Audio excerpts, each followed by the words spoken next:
Rokuro Kubi. Hace 5 siglos, un caballero llamado Isogai Heidasaimon Taketsura se hallaba al servicio del señor Kikuji de Kyushu. Isogai había heredado de sus ascendientes una fuerza extraordinaria y una viva inclinación hacia el arte militar. Siendo niño, ya superaba a sus maestros en el manejo del sable y del arco. Con sorprendente facilidad, adquirió todas las destrezas y habilidades que caracterizan a un valiente y cumplido soldado.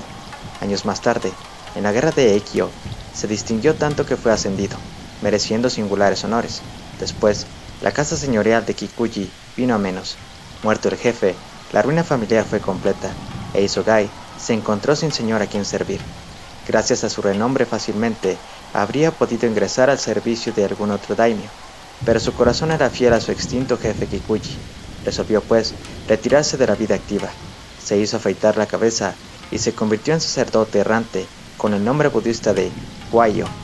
Sin embargo, bajo su cromo sacerdotal, el corazón de Kwaio seguía siendo el corazón de un samurái, sin miedo y en lo posible sin mácula, indiferente al rigor de las estaciones, calores tórridos y fríos glaciares. Iba de pueblo en pueblo, predicando la buena ley. Nada ni nadie lo intimidaba. Su divisa era, adelante, siempre adelante.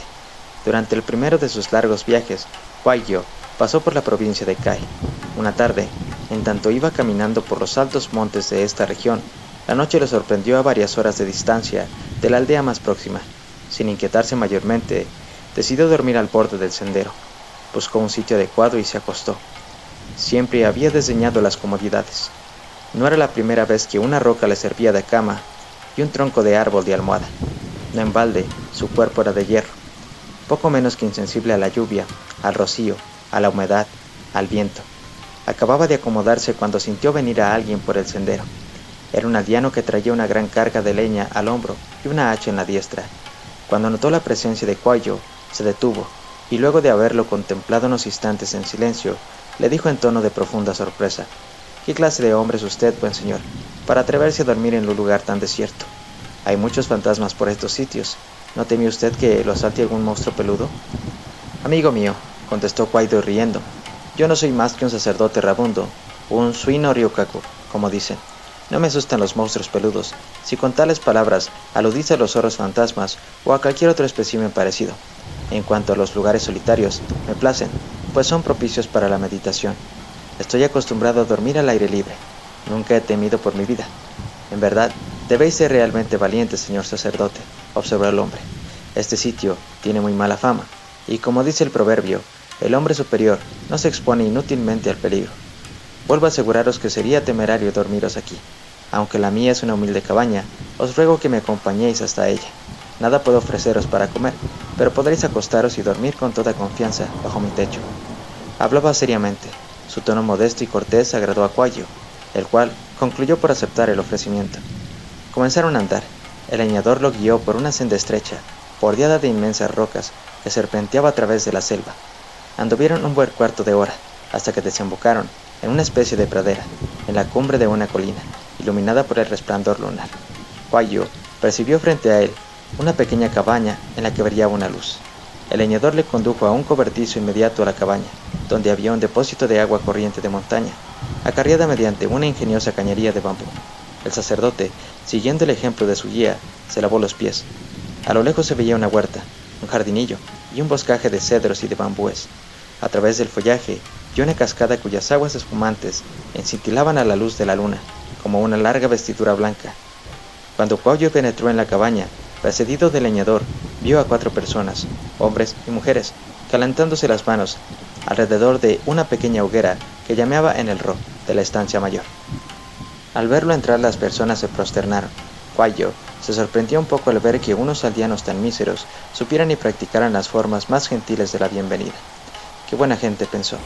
«Sin duda, han sido criadas por alguno que sabía a conciencia las reglas de la buena sociedad». Se volvió hacia su hospitalario guía, el Haruji, o jefe de la casa, como lo llamaban los demás, y le dijo: «La gentileza de vuestro lenguaje y la cortés acogida que me han hecho los vuestros me hace pensar que no siempre habréis sido un leñador. ¿Acaso habéis pertenecido antes a una de las clases elevadas de la sociedad?» El leñador le contestó sonriendo: «No os engañáis, señor. Aunque ahora vivo en la mayor miseria, he sido en mi juventud una persona de cierta distinción. Formaba parte de la escolta de un daimyo, y mi rango era bastante elevado, pero me gustaban demasiado las mujeres y el vino, y bajo la influencia de mis pasiones me fui extraviando. Mi mala conducta y mi egoísmo determinaron la ruina de mi casa y la muerte de varias personas.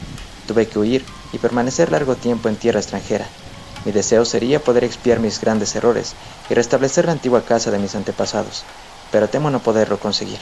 Sin embargo, hago cuanto puedo por rescatar mis culpas, arrepintiéndome de haberlas cometido y ayudando a los desgraciados.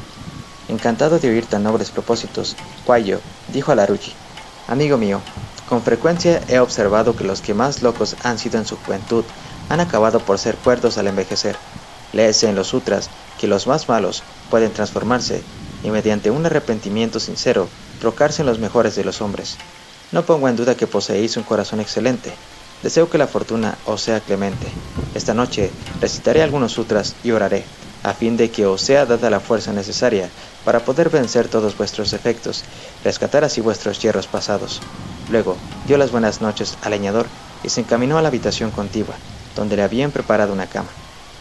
Todos se durmieron, menos el sacerdote, que, a la luz de un farolillo de papel, se puso a leer los versículos divinos.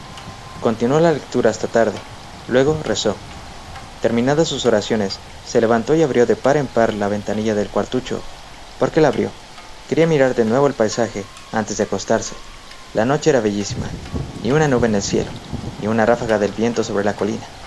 El resplandor lunar titilaba en las gotas de rocío, haciendo resaltar la sombra profunda del follaje. El cri-cri de los grillos y los insectos, que tintinean como minúsculas campanillas, resonaban armoniosamente, y a lo lejos se oían las aguas de la cascada. Al sonido del agua que caía, Kwayo sintió de pronto una gran sed. Se acordó del pequeño acueducto de bambú que desembocaba en el cobertizo, y decidió ir hasta allí a beber un poco de agua fresca, sin incomodar a nadie. Empujó sin hacer ruido el biombo que separaba su cuarto de la estancia principal, y allí, a la luz de su farolillo, vio 5 cuerpos tirados en el suelo. 5 cuerpos sin cabeza. Inmóvil, pasmado quedó, creyendo que acababan de cometerse quién sabe qué crímenes, pero enseguida notó que no había ningún rastro de sangre, y que los cuerpos mismos no presentaban ninguna herida. O los fantasmas me han hecho ver una visión, pensó, o he sido atraído a la casa de un Rokurokubi. Está escrito en el libro de Soshinki que si se encuentra el cuerpo decapitado de un Rokurokubi, se debe transportar el cuerpo a otro lugar. Así, nunca más la cabeza podrá encontrar su cuerpo. Dice además el libro que si la cabeza vuelve y no da con su cuerpo, se dará de cabezadas 3 veces contra el suelo. Luego, rebotará como una pelota, jadeando preso del máximo pavor. Enseguida volverá a caer inerte. Si estos son Rokurokubi de verdad, no me quieren para nada bueno. Puedo, pues, en conciencia, seguir las indicaciones del santo libro. Así diciendo, cogió el cuerpo del leñador por los pies, lo arrastró hasta la ventana y lo arrojó fuera. A continuación, fue hasta la puerta y la encontró cerrada. Comprendió entonces que las cabezas debían haber volado por el agujero para el humo, que aún seguía entreabierto. Kwayo abrió la puerta y se dirigió hacia el boscaje. Al llegar oyó un murmullo confuso de voces. Avanzó cautelosamente, ocultándose de árbol en árbol. Por fin vio las 5 cabezas de las personas que voltejaban charlando por los aires. De tanto en tanto, cazaban insectos nocturnos y se los comían. De pronto la cabeza del leñador dejó de comer y exclamó: «¡Ah! ¡Qué gordo está ese sacerdote errante que traje esta tarde! Cuando nos lo hayamos comido, qué llenos estarán nuestros vientres. He hecho mal en hablarle como le hablé. Todavía debe de estar recitando sutras por la salvación de mi alma. Tendremos que esperar que concluya sus lecturas y sus oraciones». Otra cabeza le interrumpió: «Es muy tarde. Quizá haya terminado de rezar y está durmiendo. Sería bueno ir a ver qué hace». La cabeza del jefe continuó: «Sí, vaya alguno de ustedes a ver qué está haciendo». Una cabeza de mujer joven voló enseguida hacia la cabaña, como un murciélago. Regresó a los pocos instantes y exclamó con voz ronca y espantada: «El sacerdote no está en su cuarto. Ha desaparecido llevándose el cuerpo de nuestro jefe. ¿Quién sabe dónde lo habrá puesto?». Al oír estas palabras, la cara de Laruji asumió una expresión aterradora. Sus ojos se abrieron desmesuradamente, sus cabellos se erizaron, sus dientes comenzaron a castañar. Un rugido inarticulado brotó de su boca y sollozando de furor gritó: «Si se ha movido mi cuerpo, nunca más podré dar con él. Moriré por la culpa de ese maldito sacerdote. ¡Ah! ¡Ah! Pero antes de morir, encontraré al sacerdote. Lo devoraré, lo despedazaré. ¡Ah! Ahí está. detrás de ese cedro. ¿No lo veis al gran cobarde? Y al mismo tiempo, la cabeza de Laruji, seguida de las otras 4, se abalanzó sobre Kuayo. Este saltó hacia atrás, arrancó un arbolillo y comenzó a esgrimirlo con la destreza de su juventud. Una tras otra, todas las cabezas recibieron su bautismo de sangre en tremendos garrotazos. A cada golpe las lanzaba violentamente contra la tierra, unas veces contra los troncos de los árboles y otras contra los follajes de la altura. 3 veces volvieron a la carga las cabezas, convergiendo en un ataque simultáneo. El tronco fulmíneo le rechazó otras tantas veces. Ensangrentadas, rotas, las cabezas huyeron en busca de sus cuerpos. Solo la de Laruji persistía como enloquecida. Después de cada golpe, volvía desesperadamente en giros zigzagueantes, en vertiginosos retrocesos. Por fin, consiguió forzar la guardia del tronco y asir al sacerdote por la manga de la túnica. Kuayo, cogiéndola por los cabellos, la golpeó violentamente. La cabeza no soltaba a su presa, mas, lanzando un profundo gemido, dejó de pronto de luchar. Estaba muerta. Entre sus dientes, seguía mordiendo la manga del sacerdote. A pesar de cuántos esfuerzos hizo Kuayo, no pudo entreabrirle la mandíbula.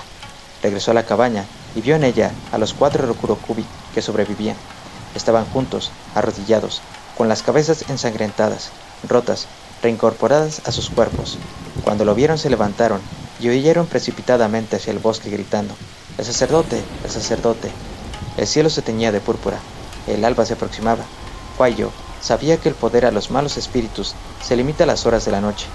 Contempló la cabeza, machucada, llena de sangre, de baba y de barro, y rió, diciéndose a sí mismo: ¡qué curioso Miyagi! La cabeza de un fantasma. Luego fue al cuartucho, recogió sus cosas y descendió lentamente la montaña. Fue andando sin detenerse hasta la ciudad de Sawa. Kuayo avanzó gravemente por la calle principal, y la cabeza, que seguía pendiendo de la manga de su koromo, se balanceaba rítmicamente. Ante una cosa tan extraña y espantosa, las mujeres se desmayaban, los niños huían llorando. Hubo una verdadera revuelta, que no se apaciguó hasta que los miembros del Torité, así se llamaba entonces a la policía, detuvieron al sacerdote y lo llevaron a la cárcel. Todo el mundo creía que la cabeza de Rokurokubi era la de algún hombre que, en el momento de ser asesinado, había sido el vestido de su asesino entre los dientes. A pesar de ello, Kuayo no dejaba de sonreír. Declaró que nada diría hasta el momento de su interrogatorio. Después de haber pasado esa noche en prisión, lo llevaron al día siguiente ante los magistrados del lugar. Estos le ordenaron que explicara cómo él, un sacerdote, llevaba de tan extraña manera una cabeza humana. ¿Por qué tenía la audacia de ostentar así la prueba palpable de su crimen? Kuayo rió al oír estas preguntas. Luego contestó: señores, no he sido yo quien ha atado esta cabeza a mi manga. Fue ella quien se prendió sola y contra toda mi voluntad. No he cometido ningún crimen. Esta cabeza no pertenecía a ningún hombre, sino a un fantasma. Si he dado muerte a este fantasma, lo he hecho en defensa propia. Enseguida contó toda su aventura, soltando una carcajada al narrar su batalla con las 5 cabezas de los Rokurokubi, pero los magistrados no sonreían. Opinaron que se trataba de un criminal empedernido. Su fantástica historia les pareció un insulto a su perspicacia. Resolvieron, pues, hacerlo decapitar enseguida. Cuando uno de ellos, el más anciano, que hasta entonces no había hablado, se levantó y dijo: ante todo, examinemos la cabeza. Todavía no lo hemos hecho. Si el sacerdote ha dicho o no la verdad, la cabeza lo confirmará. Que nos la traigan inmediatamente. Y la cabeza, que tenía siempre entre sus dientes el koromo de Kuayo, fue presentada ante los jueces. El anciano la examinó atentamente. Sobre la nuca notó extraños caracteres rojos. Hizo ver estas marcas a sus colegas y les hizo observar que la cabeza no parecía haber sido separada del cuerpo con un arma cualquiera. Por el contrario, la línea de separación era tan lisa como la de una hoja que se desprende del árbol. Entonces el anciano declaró: estoy convencido de que el sacerdote nos ha dicho la verdad. Creo que efectivamente tenemos ante nosotros la cabeza de un Rokurokubi. Está escrito en el libro Nanjo y Butsushi que siempre existen ciertos caracteres rojos sobre la nuca de un verdadero Rokurokubi, y aquí los tenéis. Fácilmente podréis convenceros de que no han sido pintados. Por lo demás, desde tiempos inmemoriales, estos fantasmas pululan en los montes de la provincia de Kai. Pero vos, señor, agregó dirigiéndose a Kuayo, ¿qué clase de sacerdote sois para ser tan valiente? Habéis realizado una verdadera proeza. Realmente parecéis un guerrero. ¿Habéis pertenecido antaño a la clase de los samuráis? Tenéis razón, contestó Kuayo. Antes de ser sacerdote, Milité durante largos años en la carrera de las armas. En aquel tiempo no temía a hombres ni a demonios. Entonces me llamaba Isogai Dazaimonta Taketsura. ¿Alguno de ustedes no recuerda este nombre? Al oír estas palabras, se suscitó un movimiento de admiración. Varias personas se acordaban de él. Desde ese instante, Huayo se vio rodeado de amigos en vez de jueces. Todos deseaban manifestarle su simpatía. Lo escoltaron con gran pompa hasta la residencia del daimyo de la ciudad, que lo recibió con grandes honores. Antes de dejarlo continuar su peregrinación, este señor le ofreció un banquete y un rico regalo. Cuando Huayo se alejó de la ciudad de Sawa, era feliz, tanto como un sacerdote puede serlo en este bajo mundo. En cuanto a la cabeza, la llevó consigo, diciendo que la conservaría para ofrecérsela a alguno como Miyagi. Fin.